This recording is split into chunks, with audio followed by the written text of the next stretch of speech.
আজকে ৯ মার্চ ২০২৫ রবিবার। আপনারা ৭ তারিখের একটা ভিডিওতে ভালো পরিমাণ রেসপন্স করেছেন Bharat Bangladesh visa information related ভিডিওতে। তো আজকেও বেনাপোল থেকে লাইভ ইনফরমেশন দেওয়ার জন্য চলে আসলাম। তো চলুন ইনফরমেশনগুলো শেয়ার করি এবং আপনাদেরকে জানাই। বন্ধুরা দেখতে পাচ্ছেন এই মুহূর্তে আছি হচ্ছে বেনাপোল পেট্রাপোল যে নোম্যান্স ল্যান্ড আছে সেখানে। আর নোম্যান্স ল্যান্ডের এখনকার বর্তমান চিত্র হচ্ছে এটি। একটা মাত্র মানুষ নেই ভারত বাংলাদেশের মধ্যে চলাচলকারী। আপনারা দেখতে পাচ্ছেন 0 পয়েন্টের যে গেট আছে একদম ফাঁকা। 5 মিনিট পর একজন বা 10 মিনিট পর একজন মানুষ যাচ্ছে কিনা বিষয়টি সন্দেহজনক। তো দেখতে পাচ্ছেন প্রচুর পরিমাণে মানুষ কিন্তু থাকতো এই জায়গায়, বিশেষ করে ভারত বাংলাদেশ বাসগুলো এসে কিন্তু গ্যাদারিং করে দাঁড়িয়ে থাকতো এইখানে। আর মানুষের সিরিয়াল, এখানে যারা সিরিয়াল দিয়েছেন বা ভোরবেলা এসে যারা দাঁড়িয়ে থাকতেন 2-3 হাজার মানুষের মধ্যে, তারা কিন্তু বিষয়টি অনুধাবন করতে পারছেন যে বেনাপোল পেট্রাপোল ইমিগ্রেশনের বর্তমান চিত্র। যারা নতুন দেখছেন তারা বিষয়টি অনুধাবন করতে পারবেন না। এবং এই গেটটি পার হওয়ার পর, অর্থাৎ বাংলাদেশ সেকশন পার হওয়ার পর ভারতের যে নোম্যান্স ল্যান্ড দেখতে পাচ্ছেন, এইখানে কিন্তু লাইনে প্রায় 3 থেকে 4 ঘন্টা দাঁড়িয়ে থাকা লাগতো।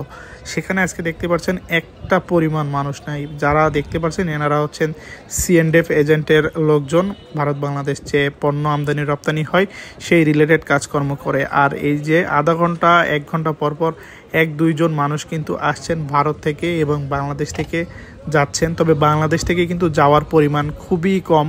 এখন যারা আসছেন বিশেষ করে তারা হচ্ছে ভারতীয়দের কিন্তু বাংলাদেশে আসার ভিসা রয়েছে এবং অনেকে কিন্তু বাংলাদেশি বিজনেস ভিসা গ্রহণ করে এবং সেই ভিসায় আসে। এপাশে দেখতে পাচ্ছেন বাংলাদেশের মানি এক্সচেঞ্জগুলো আর পরিবহন কাউন্টারগুলো। এইখানে কিন্তু বাস লাইন দিয়ে দাঁড়িয়ে থাকতো, মানুষ কিন্তু বাসে উঠতো এইখান থেকে, মানে পা রাখার জায়গা থাকতো না। আর গাড়ি রাখার জায়গা তো বাদই দিলাম। তো সেই জায়গাও কিন্তু এখন ফাঁকা, মানে স্থানীয় মানুষজনের চলাচল এখন একটু কম, যেহেতু রমজান মাস আর দুপুরবেলা, সেই কারণে স্থানীয় মানুষজন কম। আর পাসপোর্ট প্যাসেঞ্জার শূন্যের কোঠায়, মানে পাসপোর্ট প্যাসেঞ্জার নেই বললেই চলে। ভারতের ভিসা যাদের ছিল তাদের কিন্তু ভিসার মেয়াদ ইতিমধ্যে শেষ। নতুন করে কিন্তু কোনো ভিসা যেহেতু ইস্যু হচ্ছে না, বিশেষ করে ট্যুরিস্ট ভিসা, সেজন্য কিন্তু মানুষের পরিমাণ একদমই কম, কোনো মানুষ নেই। বিশেষ করে পর্যটক ট্যুরিস্ট যারা আছেন, এখন যেটি চালু আছে সেটি হচ্ছে শুধুমাত্র ভারতের মেডিকেল ভিসা। তো মেডিকেল ভিসার পেশেন্টগুলো খুবই কম আসছে, সকালবেলা আসে, সকালে হালকা একটু গ্যাদারিং হয়, তারপর কিন্তু ফাঁকা হয়ে যায়। এই রোডটা আপনারা দেখছেন, এই রোডটাকে বলা হয় হচ্ছে সাদিপুর রোড। এই রোডের ভিতর পর্যন্ত অনেক দূর গ্রামের ভিতরে কিন্তু লাইন চলে যেত, সেই লাইন কিন্তু আজকে একদমই নেই। বর্ডারে দাঁড়িয়ে এত কথা তো বলা আসলে সম্ভব না। চলো ইনডোরে গিয়ে কোথাও বসে বসে গল্পগুলো করি।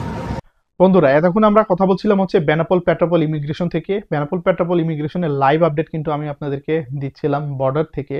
তো এখন চলুন আমরা জানি কেন ভারত আমাদের জন্য ভিসা বন্ধ রেখেছে এবং ভিসা কবে নাগাদ চালু হতে পারে এবং কি কারণে ভারত বাংলাদেশিদের ভিসা দিবে। তো প্রথম কথায় আসি, কেন ভারত বাংলাদেশিদের জন্য ভিসা বন্ধ রেখেছে।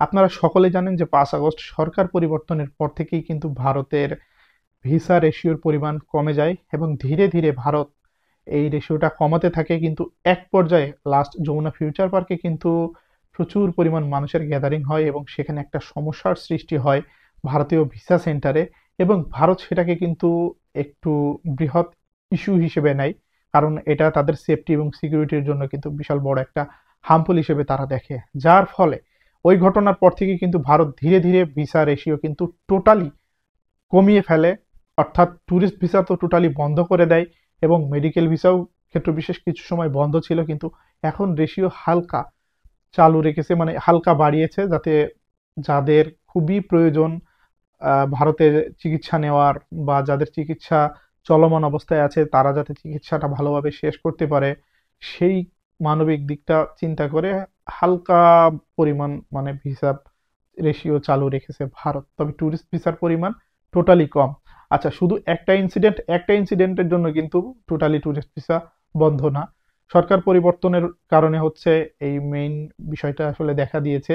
তবে আপনারা লাস্ট অনেক ভিডিও বা অনেক ইনফরমেশন হয়তো আপনারা এতদিন ধরে দেখছেন, একটা বিষয় হয়তো আপনারা পরিষ্কার যে ভারত কিন্তু একটা কথা বারবার বলে আসছে যে তারা একটা ইলেক্টেড গভর্নমেন্ট অর্থাৎ নির্বাচিত সরকারের কাছে কিন্তু সরকারের সাথে সমঝোতা করতে চাই। বাংলাদেশে একটা নির্বাচিত সরকার আসলে তাদের সাথে একটা সমঝোতা পর্যায়ে গিয়ে ধীরে ধীরে ভারতের শুধু ভিসা না, অন্যান্য যে কূটনৈতিক ব্যবস্থা বা চুক্তি, যে স্মারকগুলো আছে বা ভারতের যে প্রজেক্টগুলো বাংলাদেশে চালু ছিল বা ভারতের অর্থায়নে বা ভারতের কারিগরি সহায়তা নিয়ে, ঠিক আছে, বা বাংলাদেশে ভারতীয় ঠিকাদার কর্তৃক যে কাজগুলো করানো হচ্ছিল, এই কাজগুলো কিন্তু থেমে আছে।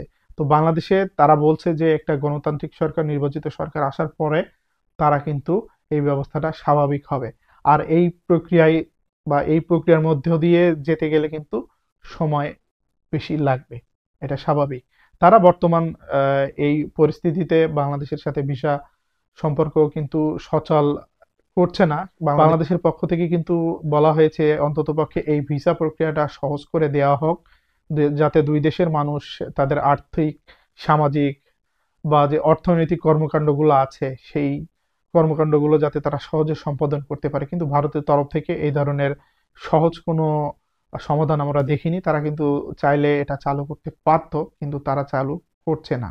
আর এখন আমরা কথা বলবো কেন ভারত বাংলাদেশিদের জন্য ট্যুরিস্ট ভিসা চালু করবে। বাংলাদেশিদের জন্য ভারত ট্যুরিস্ট ভিসা চালু করবে এই জন্য, পৃথিবীর সবচেয়ে বেশি পরিমাণ পর্যটক যায় হচ্ছে ভারতে বাংলাদেশিরা।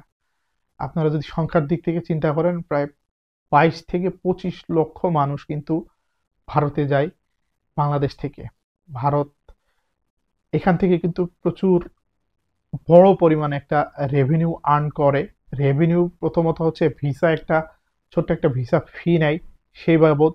আর বাংলাদেশিরা কিন্তু যেখানে ভারতে গিয়ে যে কেনাকাটা করে বা চিকিৎসা ব্যবস্থায় যে অর্থ ব্যয় করে, পর্যটন শিল্পে যে অর্থ ব্যয় করে, বা এর সাথে জড়িত অন্যান্য যে আরো অনেকগুলো ব্যবসা আছে, এই টোটাল সাপ্লাই চেইনটা কিন্তু ব্যাপক পরিমাণে মুনাফা অর্জন করে এই 22 থেকে 25 লক্ষ বাংলাদেশিদের থেকে।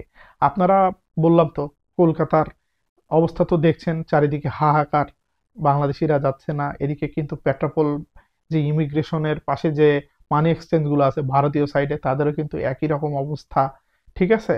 তো এটা হচ্ছে প্রথম বিষয়, যে রেভিনিউগত দিক থেকে যদি চিন্তা করা হয়, সেই দিক থেকেও কিন্তু ভারত প্রচুর পরিমাণে রেভিনিউ হারাচ্ছে শুধুমাত্র এই ভিসা প্রক্রিয়াটা বন্ধ রেখেছে এই কারণে।